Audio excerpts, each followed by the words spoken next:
Listo, buenos días con todos, jóvenes. El día de hoy vamos a continuar la clase de materia, ¿ok? El día de hoy vamos a ver entonces lo que es materia 2. Además de eso vamos a ver un tema más que es el tema de química nuclear. A modo de repaso, vamos a mencionar que la materia, es decir, el concepto de materia es aquello que existe en el universo, es todo lo que existe en el universo, ¿ok? Y además de eso debes saber muy bien que está formado por una mínima partícula, una mínima unidad llamada justamente el átomo, ¿ok? La mínima unidad que compone a cualquier materia recibe el nombre de átomo. Listo. Además de eso también hemos visto la clase pasada los conceptos de sustancia y mezcla, ¿saben? Una sustancia es justamente una cierta cantidad de materia que está compuesta por elementos, ¿ok? Y el conjunto de sustancias, cuando son creadas, pueden generar una mezcla. Tenemos dos tipos de sustancias: las elementales, que están formadas por un solo tipo de elemento, y los compuestos, que están formados por dos o más elementos. Las mezclas son de dos tipos: homogénea y heterogénea. Homogénea cuando podíamos diferenciarlas entre sí las fases, y homogénea cuando no podemos diferenciar las fases, y heterogénea cuando sí podemos diferenciar las fases que corresponden a su composición. Además de eso hemos visto 4 fenómenos que suceden a nivel químico, a nivel de materia, pero dos importantes te mencioné, ya que son los que recurrentemente vienen en el examen de admisión, que son los fenómenos físicos y los fenómenos químicos, que constantemente te piden la comparación entre ambos, ¿okay? Tenemos el físico, que mantiene siempre la naturaleza de la sustancia, es decir, que la sustancia se puede alterar en cantidad o en estado, pero sigue siendo la misma sustancia en cuanto a su naturaleza molecular. Y el fenómeno químico es aquel que sí puede alterar ya la naturaleza de esa sustancia, es decir, que la sustancia o la materia se convierte en algo muy diferente a lo que era originalmente, ¿okay? El día de hoy vamos a continuar entonces con los conceptos que sí no hemos visto todavía, que justamente las propiedades de la materia, ¿okay? Que justamente van a depender de si es extensiva o intensiva, si pertenece para todas las sustancias o solamente para algunas, ¿okay? Hay dos clasificaciones, la nueva y la antigua. La nueva, digamos la más reciente, te clasifica según dependiendo de la cantidad de la sustancia. Si la cantidad de la sustancia es, digamos, la que influye en la propiedad de la materia, esta se le llama propiedad extensiva. Si la cantidad de sustancia no interviene en la propiedad de la materia, a esta propiedad se le llama intensiva, ¿okay? Y la clasificación antigua te dice generales y particulares dependiendo del estado en el que se presente esa propiedad. Si se presenta en cualquier materia, sea cual sea el estado, se le llama propiedad general. Si se presenta solamente en algunos estados, no en todos, se le llama propiedades particulares, y depende si está en estado sólido, si está en estado líquido o si está en estado gaseoso, ¿okay? Eso va a depender del estado en el cual se presente. Listo. Tenemos entonces extensiva, siempre y cuando va a depender de la cantidad de sustancia. Intensiva, siempre y cuando no depende de la cantidad, ¿okay? Mira, tenemos la primera propiedad que se le llama general, que es la extensión misma. ¿Qué cosa es la extensión? Es la cantidad a nivel de espacio de una determinada sustancia, generalmente expresado por la propiedad de longitud, ¿okay? En cierta manera se le considera casi lo mismo, ¿sabes? Y obviamente es de tipo de extensiva. ¿Qué significa eso? Que obviamente al ser la propia extensión, su propiedad va a depender de la cantidad de sustancia que haya. Si tengo más sustancia, obviamente la extensión y la longitud va a ser mucho mayor, ¿ok? Listo. La masa también, ¿ok? La masa también es de tipo extensiva, acá lo he colocado. ¿Qué cosa es la masa? Es la cantidad relativa de una sustancia, y obviamente también muchas veces acá al menos está expresado en lo que vendría a ser el peso, ¿ok? El concepto más común, más básico para representar la masa viene a ser el peso. Entonces tenemos eso, ¿ok? La inercia. ¿Qué cosa es la inercia? La inercia es la resistencia al cambio de movimiento en un estado de reposo, y también es de tipo extensiva. ¿Qué significa? Que esa resistencia va a depender de la masa. Por ejemplo, si tú tienes un bloque grande de concreto y un bloque más pequeño de concreto, y le aplicas una determinada fuerza para las dos, obviamente la misma fuerza, obviamente el que tiene mucha mayor masa, mucha mayor cantidad de sustancia, va a tener una mayor resistencia a ese cambio, ¿ok? Ya que hay más fricción, entre otras cosas. Por lo tanto, como depende de la masa o depende de la cantidad, se le va a llamar extensiva en este caso. ¿Listo? La densidad es una propiedad intensiva que define lo que vendría a ser la cantidad en masa sobre el volumen de una determinada sustancia. Listo. A ver, entonces tenemos otra propiedad muy conocida dentro de la materia que es general, que es la indestructibilidad. ¿Qué cosa es la indestructibilidad? La indestructibilidad es justamente que la materia no puede crearse ni destruirse, solamente se transforma. Es decir, que tú no puedes crear de la nada ninguna materia, ni mucho menos puedes destruirla y desaparecerla del universo, ya que esta simplemente lo que hace es cambiar, digamos, de expresión y se convierte en algo diferente. Por ejemplo, tú dirás, profesor, pero si yo quemo algo, se convierte en ceniza, entonces ya desapareció. No, no ha desaparecido, lo que ha hecho es convertirse en algo nuevo, ya que las cenizas van a ir a la tierra y la tierra va a descomponerla, entre otras cosas, y la va a convertir en otras sustancias más elementales que son aprovechados por las plantas. Por lo tanto, no se ha destruido, no ha desaparecido, solamente se ha transformado. ¿Ok? Impenetrabilidad, dice. Varios cuerpos, de 2 a más, significa no pueden ocupar el mismo espacio en un momento determinado. Es decir, que tú no puedes ocupar el mismo espacio que está siendo ocupado por tu compañero, por otra persona. Es decir, si una persona está sentada en un asiento, tú no vas a poder ocupar ese mismo asiento en el mismo momento. ¿Okay? Todo cuerpo siempre ocupa un volumen determinado y obviamente los demás tienen que adaptarse a este, ¿no? Listo. Divisibilidad, también una capacidad muy recurrente en la materia, ya que es la capacidad de separarse en componentes cada vez más elementales, es decir, dividirse. Agarras una hoja, la cortas en dos, va. Esa mitad la puedes cortar en dos, esa mitad de la mitad la puedes cortar en dos, por lo tanto puedes dividirla, obviamente siempre hasta llegar a un punto mínimo, que viene a ser justamente, según teoría, el átomo, que es la mínima unidad que compone esa materia. ¿Okay? Listo, ese tema lo vamos a ver más adelante también. Temperatura es justamente la expresión de la agitación a nivel molecular y o atómico de la materia. Es decir, mira, date cuenta que hasta acá todas estas propiedades ya son intensivas. Muy pocas son extensivas, en realidad solamente 1, 2, 3 propiedades de todas las demás son de tipo extensiva, que dependen de la cantidad de sustancia o masa de manera general. La gran mayoría son intensivas. ¿Okay? Son intensivas, es decir, que no dependen de la cantidad. Porque, por ejemplo, por más que sea un elemento pequeño, hablando de impenetrabilidad, o un elemento grande, ambos no pueden ocupar un espacio determinado con otros cuerpos a la vez. ¿Okay? Así sea pequeño o grande, igual es. Divisibilidad, lo mismo, si es más pequeño o es más grande, de todas maneras tiene la capacidad de poder dividirse siempre hasta llegar al átomo. ¿Okay? Temperatura. Todo cuerpo de todas maneras siempre tiene un poco de temperatura, por más frío que esté. ¿Okay? Aparentemente frío, pero de todas maneras tiene una cierta cantidad de temperatura, así sea pequeño, sea grande, eso no varía, no importa, no influye mucho. ¿Okay? Listo. Hasta acá entonces tendríamos lo que vendría a ser las propiedades generales, relacionándolo a lo extensivo o intensivo, las propiedades generales de la materia. ¿Qué significa eso? Que toda materia la va a tener, sea sólido, líquido, gaseoso, etcétera, etcétera, etcétera. ¿Okay? Ahora vamos a hablar de particulares. Particulares significa que depende del estado en el que se presenta. Vamos a empezar con el estado sólido.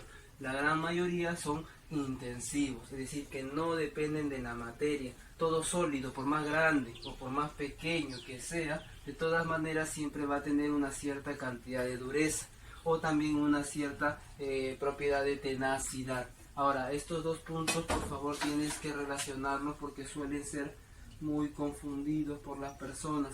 La dureza y la tenacidad. ¿Qué cosa es la dureza? La dureza es la resistencia a ser rayado. ¿Okay? Es la resistencia a ser rayado. Mientras que la tenacidad es la resistencia a ser roto. Cuando tú tienes dificultad en romper algo, significa que este objeto es tenaz. Pero si tú tienes dificultad de rayar un objeto, eso significa que ese objeto es duro. Muchas veces las personas confunden el término de dureza con tenacidad. ¿Por qué? Porque cuando uno habla normalmente o regularmente, confunde ese término con otros muchos más. Por ejemplo, si tú quieres abrir una botella de un envase, no un envase, una botella, no puedes, ¿qué dices? Está duro, pero en realidad no tiene nada que ver con el término de dureza, que es la resistencia a ser rayado. O te golpeas la mano, no, dices la pared estaba dura. Eso no tiene nada que ver. En realidad lo que tendrías que mencionar es que la pared es tenaz, es decir, que es muy difícil de romper, ¿ok? Obviamente, ¿cuál es más tenaz, la pared o tus huesos? Obviamente la pared es mucho más tenaz, ¿está bien? Ahora, dos elementos, dos sustancias que son, digamos, los ejemplos clásicos de dureza y tenacidad. ¿Cuál es el elemento más duro de la naturaleza? El elemento más duro de la naturaleza es justamente el diamante. Nada puede rayar, recuerda, no romper, sino rayar un diamante, solamente otro diamante. Ahora, tenacidad. ¿Cuál es el elemento más tenaz? El elemento más tenaz que existe, conocido, natural, es justamente el titanio. ¿Okay? Es el más difícil de romper. Listo. Si tú agarras un diamante y agarras una barra de titanio y los golpeas, ¿cuál se va a romper? Obviamente el que se va a romper va a ser el diamante. Pero si coges esas dos sustancias, esos dos elementos, y empiezas a frotarlo entre sí, el que se va a rayar, ¿cuál va a ser? Va a ser justamente el titanio. ¿Por qué? Porque el diamante es más duro, es decir, que es más difícil de rayar. ¿Ok? Listo. La elasticidad y la capacidad de un cuerpo para regresar a su forma original después de haberse estirado. Por ejemplo, el chicle, la goma, el borrador, entre otras cosas. ¿Ok? Tú lo estiras y puede regresar a su forma original, a su punto original, y eso obviamente depende del tipo de sólido en el que se presente, ¿no? Listo. Maleabilidad y ductibilidad también son dos propiedades muy relacionadas, ¿ok? Y muy utilizadas en el examen de admisión. La maleabilidad es la capacidad que tiene toda materia sólida para poder formar lámina mediante golpes. Es decir, que si tú golpeas un objeto y este empieza a formar una lámina, una plancha, a eso se le llama que ese objeto es maleable. Generalmente se dan en metales, ¿ok? Más que en no metales. Los metales generalmente son, los no metales, perdón, son quebradizos, es decir, que tú golpeas y se rompen, pues, ¿no? La ductibilidad es la capacidad de la materia, también sobre todo en los metales, de formar hilos mediante la aplicación de fuerza. Por ejemplo, tenemos el cableado eléctrico. Cuando tú tienes un cableado eléctrico que es de cobre, generalmente vas a ver un montón de hilos. La porosidad es, digamos, una propiedad muy recurrente en los sólidos, ya que los sólidos están aglomerados, están juntas sus moléculas, pero de todas maneras no va a poder estarlo del todo, generando vacíos. Y esos vacíos justamente son los poros que presentan esos sólidos, ¿ok? Son espacios vacíos alternados al azar dentro de una sustancia de tipo sólido. Digamos, particulares del estado sólido más resaltantes, todavía falta una más. Punto de fusión para estado sólido. El punto de fusión es el punto de temperatura, ¿ok? Que nosotros calculamos, en el cual el sólido sí se va a derretir. Generalmente se da en estas materias de tipo metales, ¿ok? Por lo tanto, el punto de fusión va a depender justamente del tipo de materia en el cual se esté aplicando la temperatura, pues, ¿no? Listo, hasta ahí entonces terminamos lo que viene a ser el estado sólido, que obviamente todas son de tipo intensiva. Una pieza pequeña, una pieza grande de diamante, no importa el tamaño, va a ser duro, es decir, que ninguno se puede rayar. Una pieza pequeña de titanio, una pieza grande de titanio, de todas maneras ambos tienen la misma resistencia a ser quebrado, roto. Una goma pequeña, una goma grande, tienen la misma capacidad de estirarse, ¿ok? Y regresar a su mismo punto. Lo mismo para maleabilidad, ductibilidad y porosidad, ¿ok?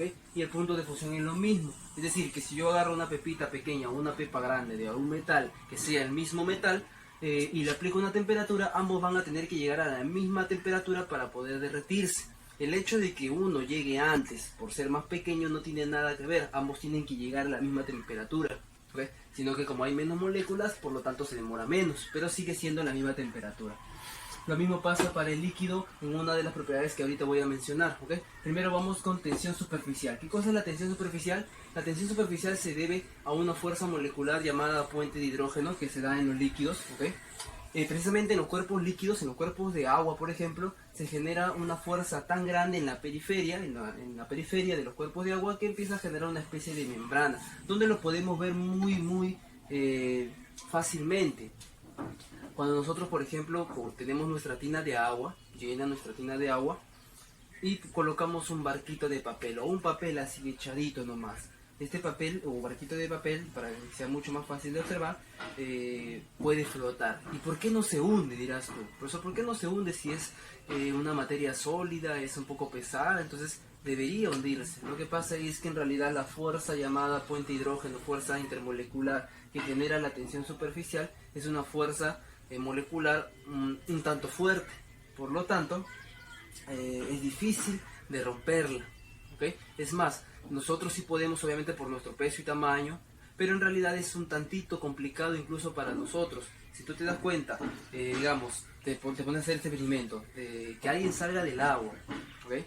Y tú empiezas a tomar tomas sucesivas de la persona saliendo del agua, te vas a dar cuenta que el agua no se rompe, esa tensión superficial no se rompe cuando inmediatamente sale la persona, sino que el agua empieza a subir un poquito.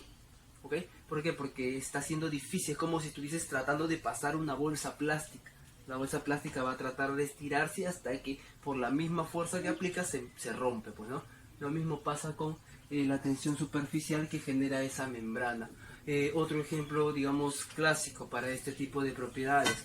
Cuando tú vas a los charcos, así por ejemplo en la sierra, ves ahí esos charquitos, vas a ver que hay insectos caminando, los zapateros, los clásicos zapateros. Estos de acá son tan ligeros, tan livianos, que no pueden romper la tensión superficial, por lo tanto pueden caminar en esta membrana que se genera gracias a la fuerza llamada, recuerda por favor, es una fuerza de tipo dipolo-dipolo, que se llama precisamente puente de hidrógeno, ¿ok? Esto de acá entonces va a generar membrana. El punto de ebullición es muy parecido a lo que es el punto de fusión, solamente que ahora el líquido, debido a que le aplicas más temperatura, se va a convertir en ¿qué? En un gas. Pasa de estado sólido, perdón, estado líquido a estado gaseoso. Ahora vamos a terminar con lo que es materia, justamente con el estado gaseoso. También es de tipo intensiva. Si te das cuenta acá, como para que recuerdes, las propiedades extensivas son muy pocas. De manera general, se podría decir que son esas tres primeras, ¿ok? Pero después no hay mucho, pues no, solamente vendría a ser la misma extensión, que tiene mucho que ver con la longitud del volumen, la masa y la inercia, pues no, listo. Lo demás, la gran mayoría son intensivas, que no dependen de la cantidad de sustancia. El gas, un gas, sea cual sea la cantidad, te pongo de ejemplo, 1 kilo de gas, ¿ok? 1 kilo de peso, 1 kilo de gas. Este gas, así sea solamente 1 kilo, se puede expandir en 10 litros de gas. Pero a la vez, ese kilo de gas, que puede estar contenido, no sé, regularmente en un balón de 1 litro, puede estar contenido en un balón más pequeño, es decir, se puede comprimir. ¿Qué cosa es la expansión? Poder ocupar un espacio mayor manteniendo su masa. ¿Okay? Yo utilizo la misma masa, pero ahora estoy ocupando un espacio grande. Pero también se puede comprimir hasta cierto punto, obviamente, que es ocupar un espacio menor sin alterar la masa. Ese truco lo que utilizan algunas personas al momento de venderte el balón de gas, pues no el balón de gas conocido en tu casa. Colocan menos gas, digamos 9 kilos, y te lo venden como 10. ¿Por qué? Porque no te vas a dar cuenta, en realidad pues uno no va a estar con su balanza comprando su gas, pues no. Tú piensas que te está dando 10 litros, perdón, lo que es, pues no 10 kilos, pero en realidad te está dando menos, solamente que está ocupando el mismo espacio, y ese es el problemita con el gas, ¿ok? Al menos para ti. Listo, jóvenes, entonces hasta aquí vendríamos a terminar lo que es la clase de materia, junto con materia 1, materia 2, para poder zanjar los conceptos básicos de esta misma. Ahora, vamos a empezar con el tema pequeño, es muy pequeño este tema, está bien, pero también muy importante, que es justamente la química nuclear. Creo que hemos hablado en materia lo que es una reacción nuclear. Una reacción nuclear es aquella reacción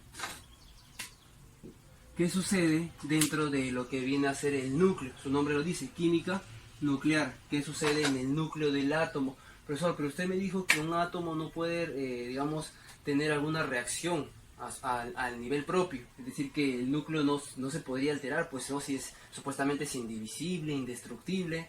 En teoría no se puede, pero en práctica ya se puede, ¿ok? Ya hace regulares años.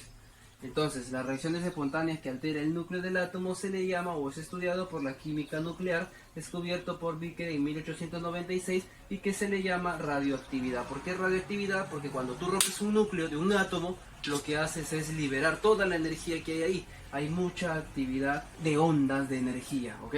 Radioactividad. Él descubrió los rayos alfa y beta. ¿Está? Pocos años después apareció un personaje muy importante en lo que vendría a ser la química nuclear, en lo que vendría a ser la radioactividad, que es la muy conocida Marie Curie. En 1898 descubre el polonio, que es un elemento también muy radioactivo, es decir, que libera de manera natural mucha cantidad de energía, reacciona mucho su núcleo. Y en 1900 también el elemento llamado radio. Pero ¿qué significa que un elemento sea radioactivo? De manera natural. Lo que significa es que su núcleo es muy inestable, por lo tanto empieza a reaccionar fácilmente y a liberar toda esa energía. ¿Y cuál es el problema con la liberación de esa energía? Que cuando un organismo vivo está cerca, su ADN también va a reaccionar con esa energía liberada. Por lo tanto, lo que se hace es cambiar algunas bases nitrogenadas de nuestro ADN y eso se le llama mutación. Y es por eso que ningún organismo vivo debería estar cerca a una sustancia radioactiva, digamos, cuando es muy excesiva, ¿ok? De todas maneras, a nivel natural siempre hay cierta radioactividad, pero es mínima, es baja, dependiendo en dónde vivas, en qué zona estés, ¿ok? Pero cuando estás mucho tiempo expuesto a la radioactividad, por la liberación de toda esa energía, te puede generar mutaciones o enfermedades de tipo cáncer, que es el más frecuente en personas que viven cerca a plantas nucleares, ¿ok? Listo. La radioactividad generalmente libera 3 tipos de ondas, 3 tipos de energía, 3 tipos de sustancias, entre comillas, ¿ok? Que son los rayos alfa, los rayos beta y los rayos gamma. El gamma creo que sí lo conocen, es muy conocido, ¿ok? Hasta en películas se ve. Entonces tenemos propiedades del alfa. El alfa es corpuscular. ¿Qué significa eso? Yo tengo un núcleo y sabemos que el núcleo es materia. Materia puede ser energía o cuerpo. Perdón, energía, cuerpo o energía. ¿Ok? Listo. Puede ser un cuerpo, puede ser energía. Entonces, en pocas palabras, tenemos 2 tipos de rayos o energía. El tipo corpuscular, que todavía se mantiene como un pequeño cuerpecito. ¿Ok? Tiene masa, en pocas palabras. El beta también es corpuscular, solamente que es más pequeño, ¿okay? Todavía tiene una cierta cantidad de masa, por lo tanto se le llama corpuscular. Pero el gamma ya no tiene cuerpo, es energía pura, es onda. Y si es energía pura, es onda, es capaz de viajar mucho más rápido y además de eso de penetrar sustancias mucho más fácilmente, ya que es extremadamente pequeñísimo. Ni siquiera creo que la imaginación podría determinar lo pequeño que es, ¿ok? Listo. El alfa es corpuscular, todavía tiene un cuerpo, por lo tanto se le hace difícil penetrar algunas cosas ya que tiene masa. Y viaja obviamente más lento porque es más grande, tiene masa. Viaja a 20 o a 30.000 kilómetros por segundo. Tú dirás, profesor, ¿eso es lento? Claro que no es lento, pero para relacionarlo con las demás ondas que se liberan, las demás radioactividades que se liberan, es muy lento. De 20 a 30.000 kilómetros por segundo es el más lento que hay. Mientras que el beta viaja de 250 a 270 kilómetros por segundo. Es decir, lo que tú pestañeas, él ya viajó 270 kilómetros. ¿Ok? Más rápido que tú cuando tu flaca está sola. Listo. Mientras que el gamma ya llega al límite. ¿Ok? El gamma ya llega al límite justamente, que es de 300.000 kilómetros por segundo. Esa es la velocidad límite en el universo, que es la velocidad justamente de la luz. ¿Por qué, profesor? Porque este de acá es energía pura. Es muy parecida a lo que vendría a ser la luz. El alfa, te lo dije, es un poder penetrante muy bajo. A las justas puede penetrar un pedazo de papel, ¿okay? De papel de madera, ¿okay? Mientras que el beta es, digamos, al ser más pequeño, puede penetrar más fácilmente. Por lo tanto, ya puede llegar a lo que es una lámina de aluminio, pues, ¿no? Y el gamma tiene una gran penetración, ¿ok?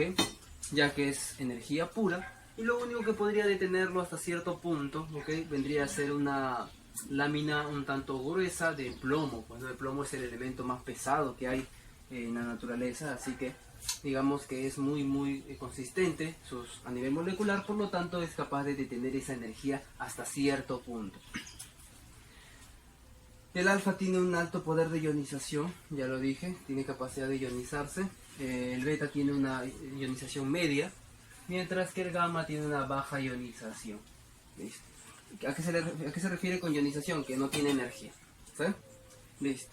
Tenemos entonces que el alfa tiene carga positiva, si te das cuenta se va a dirigir hacia la carga negativa de cualquier imán, a lo que vendría a ser el cátodo, y el beta tiene carga negativa, se va a dirigir a la carga positiva de cualquier imán, que se le llama ánodo, mientras que el gamma, como te dije hace un momento, no tiene ionización, tiene una bajísima ionización, por lo tanto no se va a dirigir ni al lado negativo ni al lado positivo de ningún imán, va a pasar de largo, ¿ok? Y esa es la propiedad, digamos, más resaltante que tiene el gamma, ya que nada lo puede alterar, va a seguir un curso lineal en cualquier lugar. En cambio el alfa siempre se va a dirigir hacia el polo negativo, y el beta siempre se va a dirigir hacia el polo positivo.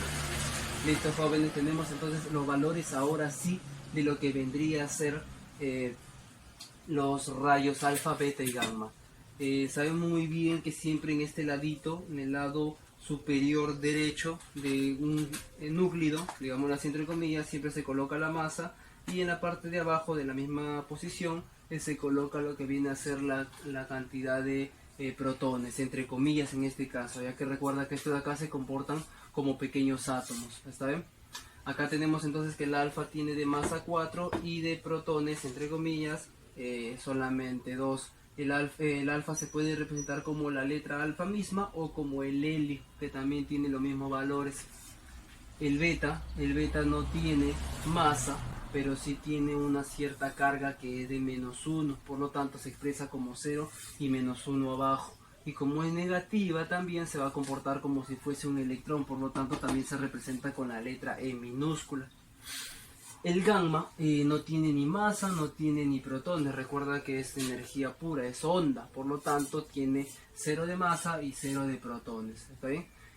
Profesor, ¿y para qué es importante esos valores de 4, 2, un 0, -1, 0, 0? Eso de acá va a ser importante para poder balancear las ecuaciones que te representan el comportamiento de dos sustancias que van a interaccionar para poder liberar ese tipo de energías, ¿ok?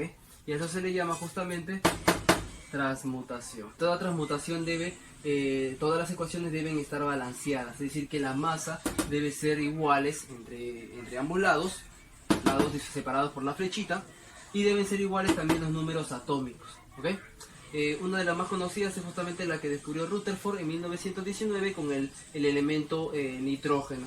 ¿Qué es lo que hizo él? Él agarró nitrógeno. ¿Cuánto de masa tiene? Tiene 14 de masa. Tiene 7 de protones y le aplicó energía alfa. ¿Cuánto tenía alfa según esto? 4 arriba y 2 abajo. 4 arriba, 2 abajo. Significa que el número de masas acá y el número atómico deben ser igual para este lado. 14 más 4 me da 18 y 7 más 2 me da 9. Por lo tanto, en este lado también debe ser igual. ¿Qué es lo que obtuvo él al aplicarle esa energía? Es como aplicarle una bala a algo y eso de ahí se va a romper. Se rompen dos cositas. Se obtuvo hidrógenos y se obtuvo oxígenos. ¿Por qué? Porque el hidrógeno vale 1, 1. 1 arriba, 1 abajo. Acá yo tengo 18. Por lo tanto, si yo tengo 18 acá y por acá tengo 1, ¿cuánto me falta? Solamente 17. Y abajo lo mismo. Acá tengo 7, acá tengo 2. Me da 9. Y como acá es 1, entonces ¿cuánto me falta para 9? Me falta 8. Y este de acá, 17 arriba y 8 abajo, vendría a ser un elemento llamado, en este caso lo que él obtuvo, el oxígeno radioactivo, pues, ¿no? Este de acá solamente es una fórmula que expresa lo mismo. El nitrógeno acá, lo que utilicé, el alfa, ya sin sus valores, lo que obtuve, el elemento que obtuve, que en este caso viene a ser el oxígeno. Otro ejemplo también es de Chadwick, que es lo que obtuvo él el aplicarle esa bala, digámoslo así entre comillas. Él obtuvo dos elementos. Obtuvo un neutrón que viene a ser de valor 1 de masa y 0 de protones. No tiene protones porque es un neutrón, obviamente. Entonces obtuvo también su complemento que viene a ser 9 más 4, 13. Y acá tengo 1, por lo tanto me falta 2. Ahí tengo. Ahora, abajo es 4 más 2, 6. Entonces acá como es 0, obviamente el valor que falta es 6 y ese elemento es el carbono. Y así tú vas a poder descubrir cualquier elemento cuando te den. Por ejemplo, si hipotéticamente no te hubiesen dado este de acá, tú puedes hallarlo sin necesidad de saber qué valor es, le puedes poner cualquier valor que tú desees y te van a pedir en tu examen eso. Entonces simplemente tienes que saber sumar, sabes sumar creo, ¿no? 9 más 4, 13, 13 como acá tengo 1, acá es 12. 4 más 2 es 6, como acá tengo 0, acá es 6. No te importa esto, porque en realidad eso puede venir en la clave, ¿cuál es? No es carbono, ¿ok? Pero no es necesario saberlo en sí, solamente poder calcularlo. Esto acá viene a ser el resumen justamente al igual que el de arriba de esa fórmula. Ahora, esto de acá, profesor, me está hablando de hidrógeno, me está hablando de neutrones y en ningún momento me ha hablado de eso. Acá te lo estoy colocando como una notación. También aparte de el alfa, beta y gamma, también existen otro tipo de elementos que se liberan cuando rompes un átomo, que son los protones. Los protones se expresan como 1, 1. Tiene 1 de protones, tiene 0 de neutrones, 1 más 0 te da 1 de masa. Tiene 1 de protones y 0 de neutrones, 1 más 0 te da 1 de masa. ¿Ok? Un neutrón obviamente no es un protón, por lo tanto tiene 0 de protones. ¿De dónde saca el 1 de la masa? Es que implícitamente tiene un neutrón, porque es un neutrón, pues su valor es 1. El deuterio tiene 2 de masa y 1 de protones, y obviamente para que te dé 2 tiene 1 de neutrones. Y el positrón viene a ser un electrón positivo, que es lo contrario a un electrón, por lo tanto ya no tiene carga menos 1, sino que ahora tiene carga más 1, pero la masa sigue siendo 0, ya que estos de acá se comportan como energía pura. Estos de acá te van a ayudar también para poder hacer el cálculo de eso, porque te pueden dar este y pedirte más bien este. Entonces, si tú calculas esto, en otro caso, si tú calculas eso, profesor, acá hay 13, acá hay 12, acá hay 1. Acá hay 6, 4 y 2, 6, acá tengo 6, acá es 0. Entonces esto de acá, por conocimiento, esto sí tienes que recordarlo, repasarlo. Esto de acá se acomoda aquí, se acomoda un neutrón. Entonces te van a decir qué cosa es lo que se obtiene como liberación de energía. Neutrones, pues, ¿no?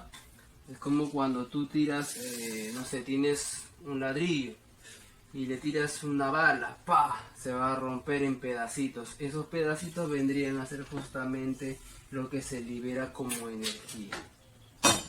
Ahora, puede ser de dos tipos también, puede ser una fisión o una fusión. Una fisión es una destrucción y una fusión es una unión. Tú puedes agarrar un núcleo grande y tirarle un balazo, que vendría a ser las energías, alfa, beta y gamma, y este de acá va a liberar más energía, va a romperse, va a separarse. Mientras que la fusión es cuando agarras dos átomos y los unes. Va a haber liberación de energía, sí, no tanta como la fisión, pero sí va a haber una cierta cantidad de liberación de energía, ¿ok? Para poder acomodarse, digámoslo así. Entonces hasta aquí tenemos la parte práctica de la química nuclear. Puede ser muy confuso, pero en realidad solamente necesitas recordar algunos conceptos, no todos, ¿ok? Solamente necesitas recordar qué cosa es una reacción química, una reacción nuclear, ¿ok? ¿Listo? Cuáles son los rayos alfa, beta y gamma, los más conocidos, y estas notaciones. ¿Por qué? Para poder calcular este tipo de ecuaciones, que en realidad no es otra cosa, no es una cosa de otro mundo, porque lo único que haces es sumar arriba y sumar abajo, ¿ok? Te van a dar la mayoría de datos y te van a pedir 1, y ese 1 justamente se calcula con la resta de lo que falta, pues, ¿no? Más fácil, ni tu ex. Listo. Entonces, jóvenes, espero que haya quedado claro la clase.